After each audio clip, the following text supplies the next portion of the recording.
नमस्कार, नमो बुद्धाय, जय भीम, आदाब, सत श्री अकाल। मैं Ramesh Thete. One nation, one vision, one community, one party. One nation, one vision, one community, one party. ये विषय आज के वीडियो का।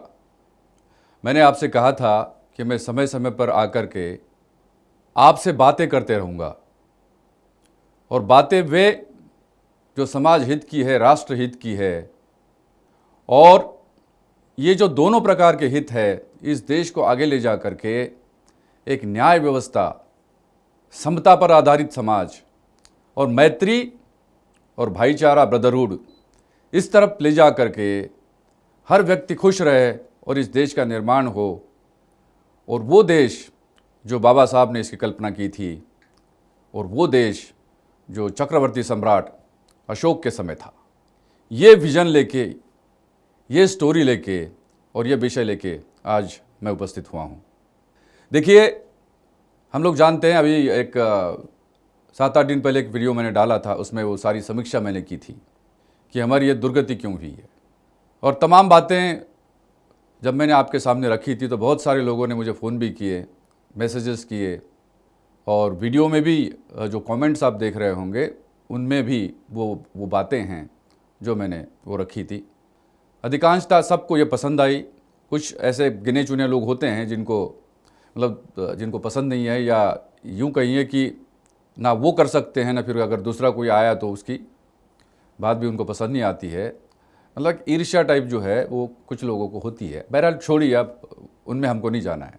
मैं बात क्या कर रहा हूँ, मैं क्यों बोल रहा हूँ one nation one vision. One nation कौन? One nation is India. One vision किस चीज के लिए? One vision is for equality, one vision is for togetherness, one vision is for composite culture, and one vision is for inclusivity. ये विषय है। अगर one nation है, वन विजन क्या हो सकता है? वो यही है। देश का संविधान भी देखेंगे तो ये तमाम बातें हम लोगों को देखने को मिलती है। और फिर वन कम्युनिटी, कौन सी कम्युनिटी? बहुजन समाज, बहुजन कम्युनिटी। बहुजन में कौन कौन? SC, ST, OBC, minority. बल्कि इसमें ये जो चार कैटेगरीज मैंने आपको बताई, SC, ST, OBC, माइनॉरिटी, ये 85% लोग होते हैं। लेकिन इनको छोड़ करके भी वो जनरल कैटेगरी के वो लोग जो संविधान का विरोध नहीं करते, जो बाबा साहब अम्बेडकर की विचारधारा का विरोध नहीं करते, वो भी सामान्य वर्ग के लोग, इस विषय को पसंद करने वाले लोग, मैं उनकी बात कर रहा हूं। अब ये बात करते समय एक बात आपको ध्यान में लेना चाहिए, वो ये है कि एक व्यक्ति आपको दिशा दिखा सकता है, आपको बता सकता है कि ऐसा होना चाहिए, लेकिन उसका एग्जीक्यूशन या पॉलिसी मेकिंग अकेले का काम नहीं है। मतलब क्या हुआ कि कलेक्टिव लीडरशिप, और कलेक्टिव लीडरशिप को यदि आपको इंश्योर करना है, सुनिश्चित करना है, तो लोगों को साथ में लेकर के चलना होगा। इसमें जिन बातों का आपको ध्यान रखना है, वो सबसे बड़ी बात है अहंकार। अहंकार को त्यागना होगा। अगर मान लो एक व्यापक हित में आपको किसी चीज का त्याग करना पड़ेगा, तो वो करने की तैयारी यदि आप में है, तो फिर ये बात बन सकती है। तो अहंकार, मैं, ये मैं की रट लगाने वाले लोग जो हैं, उन्होंने ही कबाड़ा कर दिया। बहुजन समाज का यदि अगर किसी ने कबाड़ा कर दिया होगा, तो ये मैं है, ये अहम है, अहंकार है, घमंड है, इसने कर दिया कबाड़ा। तो आपको कलेक्टिव लीडरशिप के माध्यम से आगे चलना है, तो अहम को त्यागो, घमंड का त्यागो। और दूसरा है व्यक्तिगत स्वार्थ।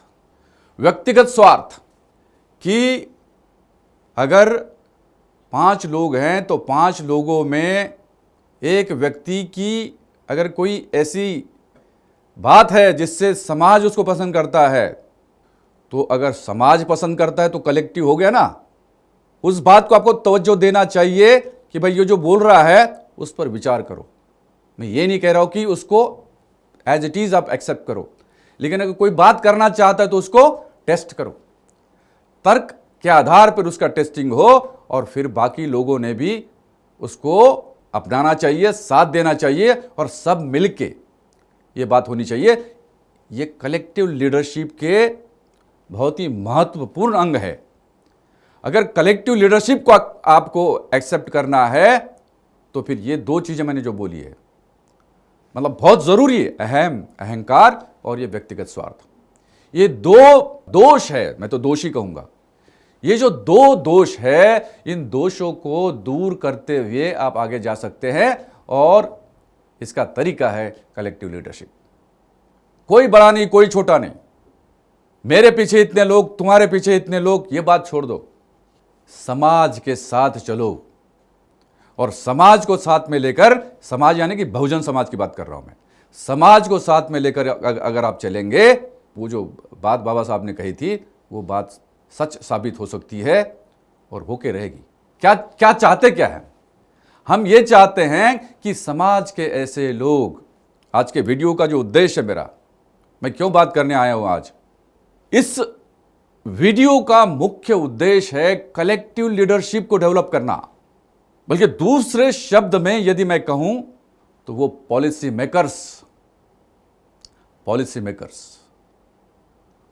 मेकर्स की ऐसी एक काउंसिल बनाना जिसमें बड़ी तादाद में लोग होंगे, 1, 2, 4, 5, 100, 1000 नहीं, लगभग 50,000 लोग ऐसे हो सकते हैं, 50,000 पूरे देश में, नॉर्थ से लेकर साउथ तक के।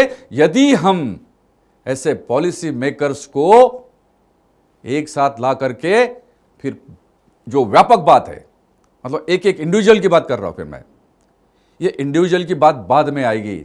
पहले हमको पॉलिसी मेकर्स कौन हो सकते हैं, क्या क्या टैलेंट है हमारे समाज में, उन पॉलिसी मेकर्स को हमको सबसे पहले आइडेंटिफाई करना है।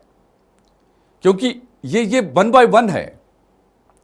अगर 1 स्टेप चढ़ेंगे तो फिर दूसरी स्टेप अपने आप आ जाएगी, फिर तीसरी स्टेप, फिर चौथी स्टेप और फिर फाइनल जो हम चाहते हैं वो हो सकता है। तो अभी मैं कह रहा हूं कि हमारे समाज में टैलेंट तो है ही है। हमारे समाज में जो विचार रखने की ताकत जिन लोगों में, ऐसे लोगों की बड़ी तादाद है। हमारे समाज में सरकारी नौकरी में अधिकारी और कर्मचारी बड़े पैमाने पे है।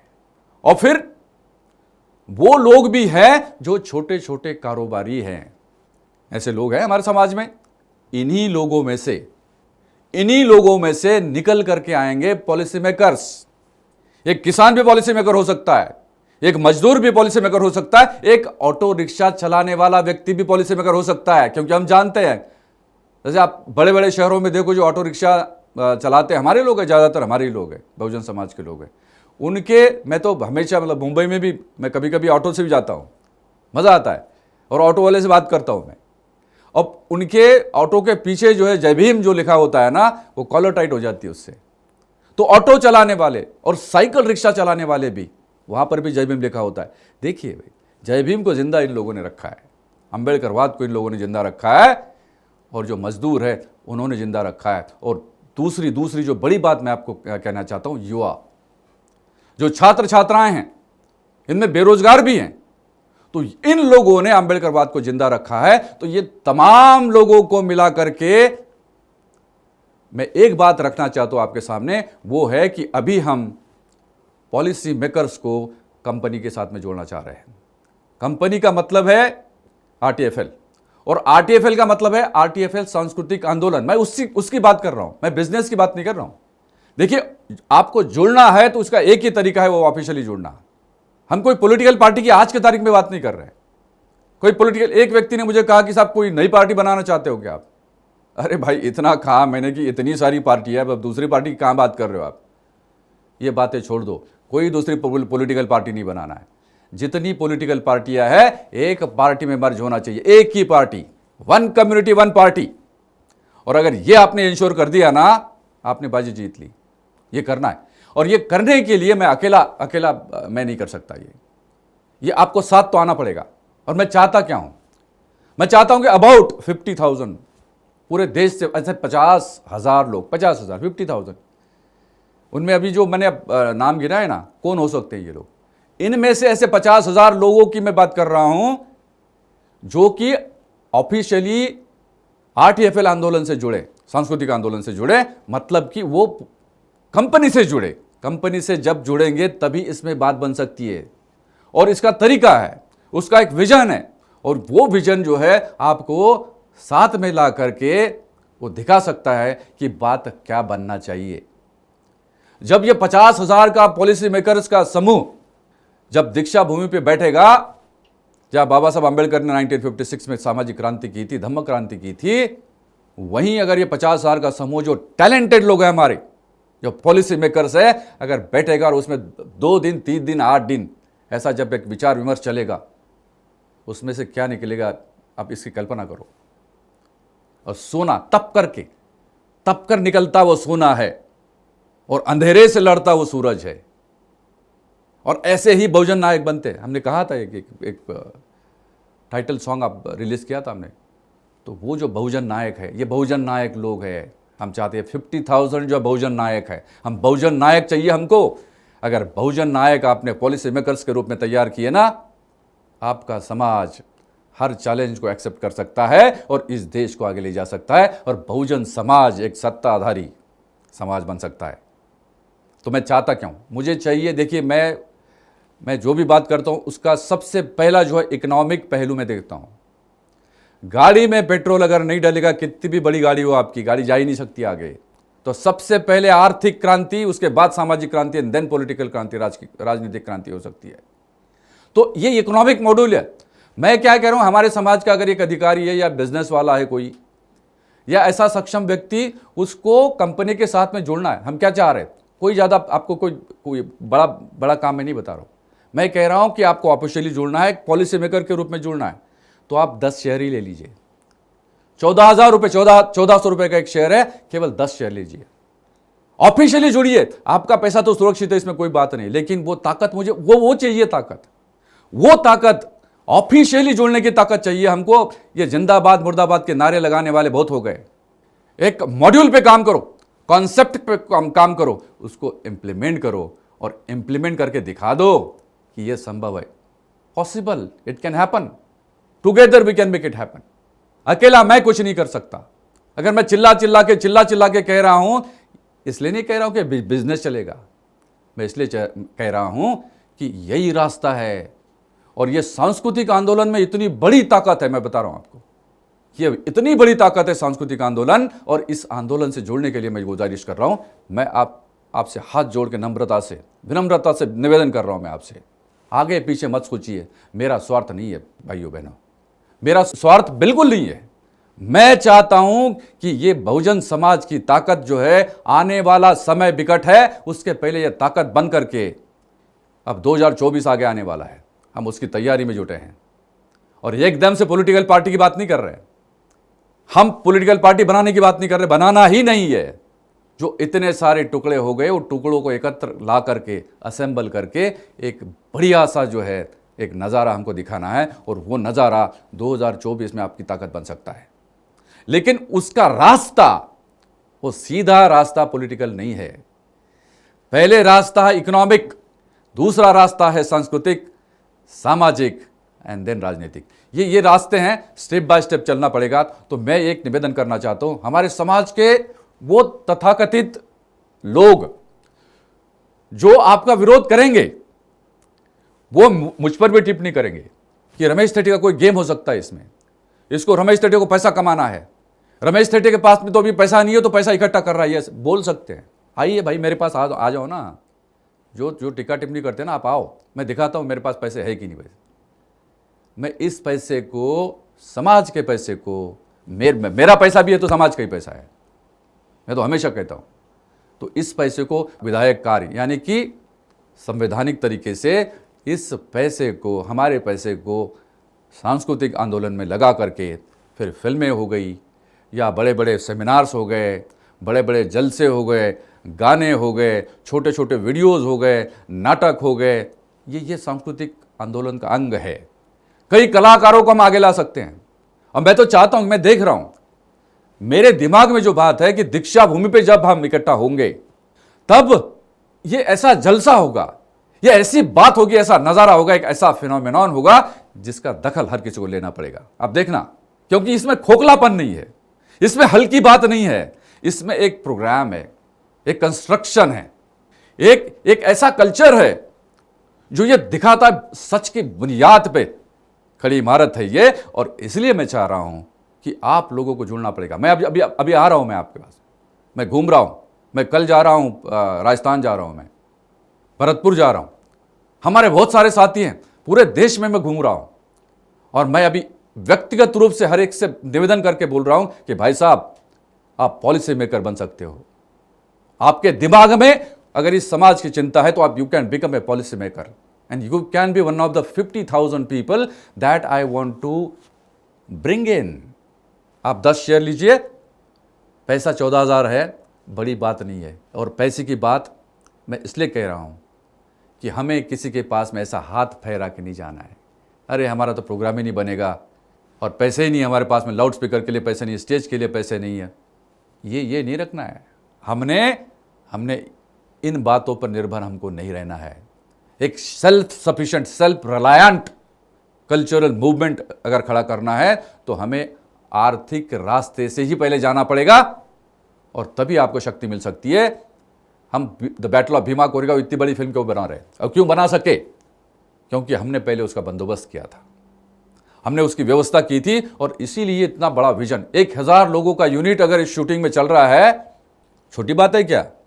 एक बहुजन समाज का व्यक्ति, जो भी मैं भी मजदूर था, मैंने दिहाड़ी की है, मैंने खेतों में हल चलाया, नौकरी की है, मैंने मतलब मजदूरी की है, मुंबई के फुटपाथ पर रहा हूं, मैंने कांच के गिलास बनाए और लोकल में बेचे हैं, मैं वहां से तप कर निकल के आया हूं। मुझे मालूम है लोगों का दर्द क्या है और क्या दुख होता है, वो लाचारी क्या होती है, मैंने खुद देखी है। मैं भी लाचार था, मैंने देखा है वो समय। इसलिए मैं चाहता हूं कि मैं हर एक व्यक्ति को, हमारे समाज का, बहुजन समाज का व्यक्ति, SC ST OBC माइनॉरिटी, मैं इनकी बात कर रहा हूं। आज के तारीख में OBC समाज SC ST के साथ में उतनी तादाद में नहीं है, लेकिन याद करो कि बुद्धिज्म जो है, बौद्ध धर्म, सम्राट अशोक के समय अगर ये बौद्ध राष्ट्र था तो मौर्य कौन थे? आज यूपी में अगर मौर्य देखेंगे तो किस जाति के है वो? OBC है ना, वो तो बुद्धिज्म के प्रहरी थे। सम्राट अशोक ने बौद्ध धर्म को पूरे विश्व में फैलाया। आज स्थिति क्या है? तो SC ST OBC माइनॉरिटी के लोग अगर इकट्ठा होते हैं और एक विशिष्ट कार्यक्रम के अंदर इकट्ठा होते हैं तो ये आंदोलन बहुत बड़ा बन सकता है। और अहिंसात्मक आंदोलन, संवैधानिक आंदोलन, विचारों का आंदोलन, ये आंदोलन ऐसा बन करके हम लोग आगे जा सकते हैं। तो आज के इस अवसर पर मैं इतना कह रहा हूं कि हमें पॉलिसी मेकर्स की आवश्यकता है और पॉलिसी मेकर्स के बीच में जब आदान प्रदान होगा, विचारों का आदान प्रदान होगा, सोना निकलेगा, सोना निकलेगा। और इस सोने को इस समाज के लिए एक धरोहर के रूप में हम समर्पित करना चाहते हैं। तो निवेदन इतना ही है, शंका मत लेना, मेरे दिमाग में कोई ऐसी खोट नहीं है, मैं सबको आगे ला करके पीछे बैठने वाला व्यक्ति हूं। मैं पीछे बैठूंगा, मुझे कुछ नहीं चाहिए, लेकिन साथ तो दीजिए भाई साहब, आपके साथ के बगैर यह संभव नहीं है। तो अब सोचना मत, RTFL आंदोलन से विधिवत रूप से जुड़ जाइए और पॉलिसी मेकर के माध्यम से जुड़ जाइए। 14,000 से आपका कुछ नहीं होने वाला है, उस तरफ मत देखिए, लेकिन ऑफिशियली जुड़ना तो है आपको। हमें ऐसा नहीं चाहिए कि साहब आपने मैसेज करके हाँ ठीक है मैं तैयार हूं आपके साथ में जुड़ने के लिए, नो, वो फिर नेक्स्ट कैटेगरी है। वैसे भी लोग चाहिए, लेकिन पहले हमें वो लोग चाहिए जो इस इमारत को बनाएंगे। इमारत को खड़ी करने के लिए ईंटों की आवश्यकता होती है, सीमेंट की आवश्यकता होती है, कारीगर की आवश्यकता होती है, तभी इमारत अच्छी बन सकती है। बड़ी बड़ी इमारतें ऐसी थोड़ी बनती है। तो इमारत बनाने की बात है और उसके लिए आपका साथ चाहिए और मुझे मालूम है कि आप साथ देंगे। नेक्स्ट वीडियो में हम एक जिसको कहते हैं रूट की बात करेंगे। अगर हमने ये किया तो बाद में हम छोटे छोटे जो हमारे समाज के लोग हैं, छोटे कारोबारी है, दुकानदार है, किराना दुकान वाला है, पान ठेले वाला है, ऑटो रिक्शा वाला है, साइकिल रिक्शा वाला है, मजदूर है, किसान है, छात्र है, युवा है, मैं उनकी बात करने वाला हूं नेक्स्ट वीडियो में। आज के इस वीडियो में मैंने जो आपसे बात की है वो कलेक्टिव लीडरशिप की बात की। हमको कलेक्टिव लीडरशिप चाहिए। एक व्यक्ति को बड़ा बना देंगे तो वो तानाशाह बनेगा। अगर रमेश टेटे अकेला ही बात करता रहा और उसको लगने लगा कि मेरे सिवा तो कोई दूसरा है ही नहीं, वो तानाशाह बन जाएगा, कोई नहीं, खत्म करो ऐसे लोगों को, मतलब मारो ये नहीं कह रहा हूं मैं, उनके विचार जो है उनका परिवर्तन कराओ, उनके विचार करने का जो स्टाइल है उसमें एडिटिंग करो, मॉडिफाई करो उसको, और ये समाज की ताकत कर सकती है। समाज इकट्ठा होके अगर पॉलिसी मेकर्स के रूप में आप लोग आगे आए तो ये हम कर सकते हैं। तो आज के इस वीडियो में मेरा इतना ही निवेदन था कि हमें पॉलिसी मेकर्स की तलाश है, पॉलिसी मेकर्स को सबसे पहले जोड़ेंगे और वो पॉलिसी मेकर्स आप हो सकते हैं। हाँ, वो आप ही है, आप पॉलिसी मेकर हैं और मैं आपसे निवेदन कर रहा हूं कि आप 8 अप्रैल सांस्कृतिक आंदोलन से जुड़िए पॉलिसी मेकर्स के माध्यम से, officially as a shareholder of the company Ramesh Tete films limited. Thank you very much. आशा करता हूं आप साथ देंगे। धन्यवाद। नमो बुद्धाय। जय भीम। शेयर खरीदने के लिए इस अकाउंट में राशि जमा करें। Ramesh S Thete, HDFC bank, account number 50100126628364। IFSC code है HDFC 0001786। ब्रांच प्रताप नगर, नागपुर। आप गूगल पे व फोन पे से भी भुगतान कर सकते हैं। शेयर खरीदने से संबंधित अधिक जानकारी के लिए इन नंबरों पर संपर्क करें। शेयर्स की राशि ट्रांसफर करने के बाद पेमेंट का स्क्रीनशॉट, नाम और पता इस व्हाट्सएप नंबर 98934888975 पर भेज दें।